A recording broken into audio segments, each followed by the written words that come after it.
There's a sound that takes you right back. A crowd on a Friday night, a whistle, and the camera pulling in on a small-town football field that felt bigger than it was. If Tuesday nights on ABC meant something to you, then Coach was more than a sitcom. It was a weekly homecoming. And the faces from that sideline?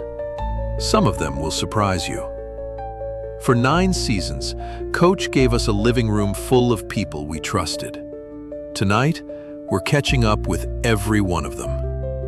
I'd love to know who you watched Coach with. A parent, a roommate, maybe just yourself after a long day. Those small memories are what this channel was made for. Share yours as we go. And it starts with a face you'd know anywhere, even if you know his voice better now.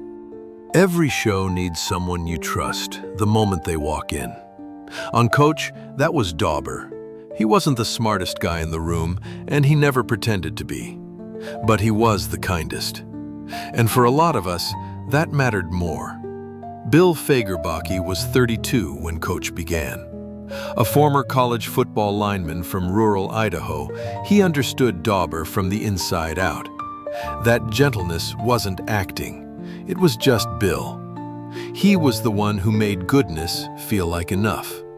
While everyone else chased wins and worried, Dauber showed up and did the right thing, every time. Today, at 68, Fagerbakke is aging with incredible grace. And here's the part that might catch you off guard. That voice you've heard your kids and grandkids laugh at for over 25 years, Patrick Star from SpongeBob SquarePants, that's him. The lovable guy from the sideline became one of the most recognized voices in animation history. In 2025, his latest SpongeBob film brought in over $130 million at the box office. He still lives in Los Angeles, still visits Idaho, and recently became a grandparent. Some careers burn bright and fade. His just kept finding new ways to make people smile. And he isn't the only one from this cast whose life took an unexpected turn. One of them left Hollywood behind completely, for a world most people would never guess. Picture the first day of college. A young woman walks across campus, not to study, but to find the father she barely knew. That was Kelly Fox. And that single choice gave Coach its emotional backbone for 7 seasons. Clare Carey brought something real to Kelly. Maybe because her own childhood was just as unusual.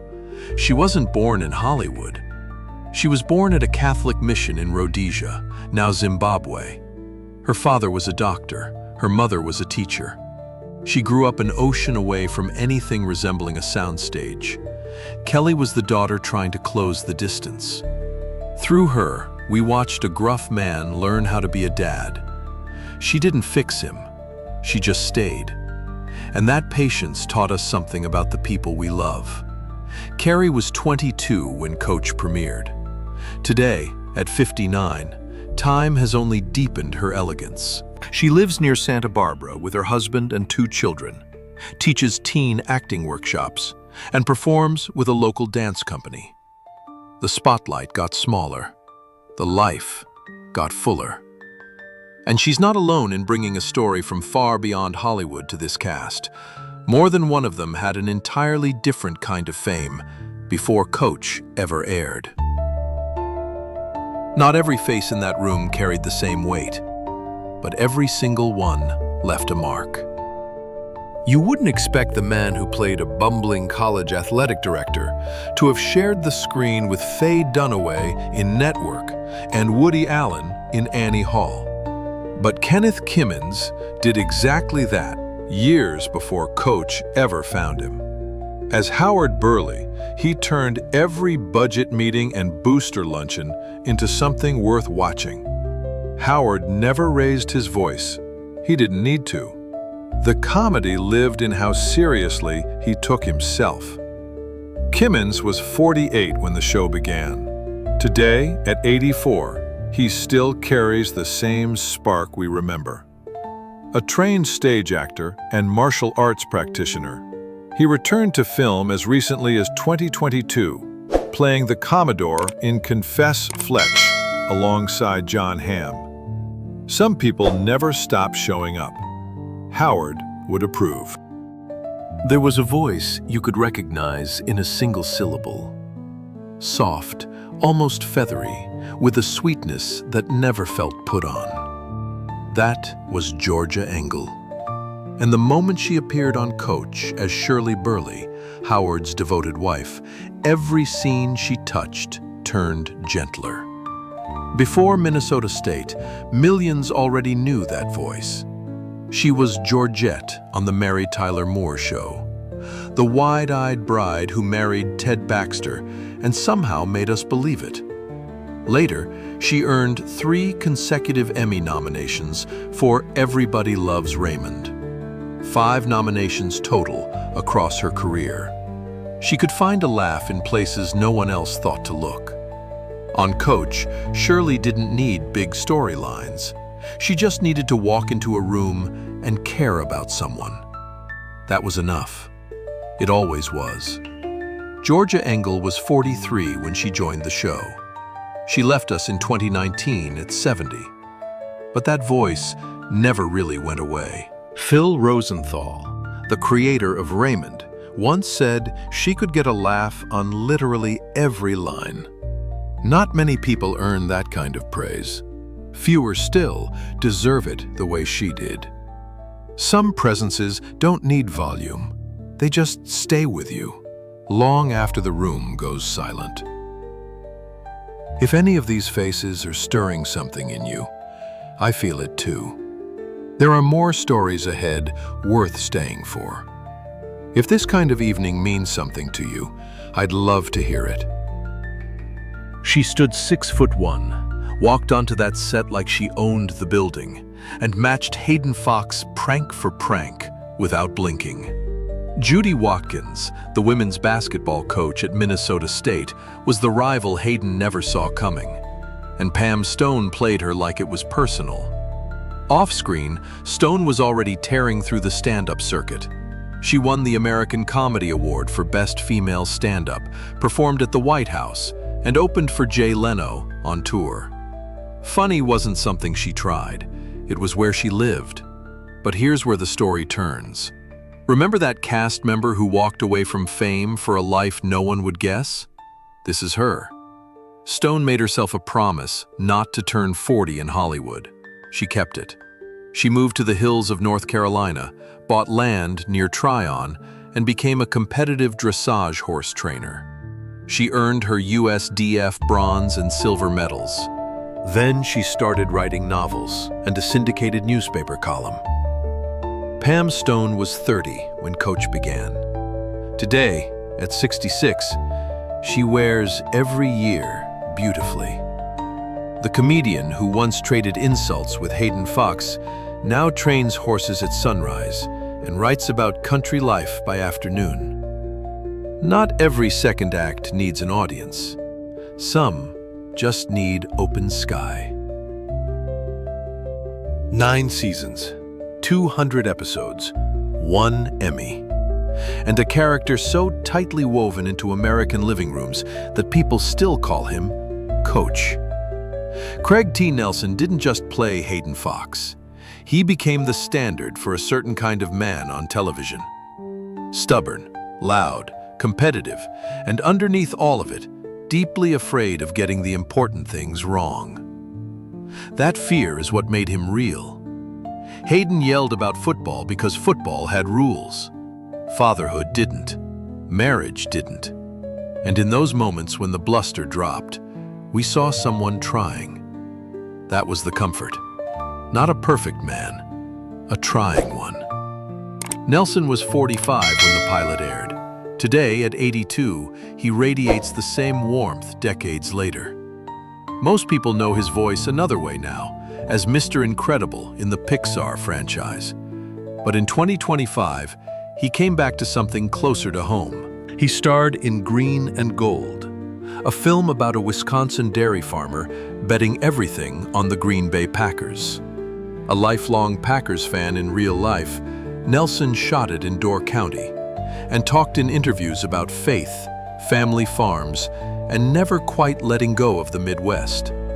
He once said he'd rather write a book than do another sitcom. He's working on one now. But no conversation about Hayden Fox is complete without the person who stood beside him through every single episode.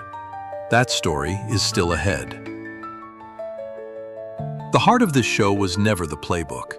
It was the man who sat on the other side of that desk, and his story deserves a moment of its own.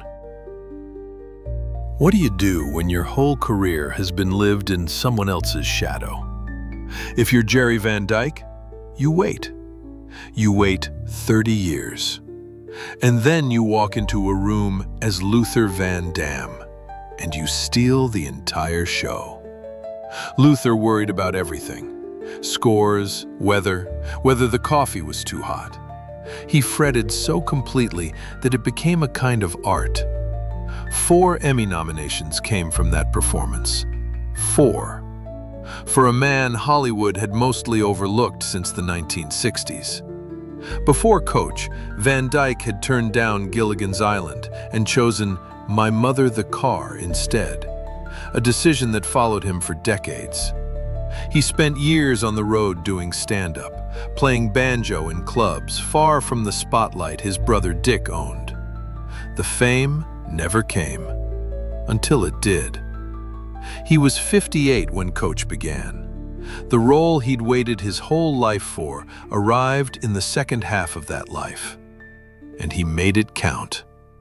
Jerry Van Dyke left us in 2018 at 86. He'd been living on an 800-acre ranch in Arkansas with his wife Shirley by his side.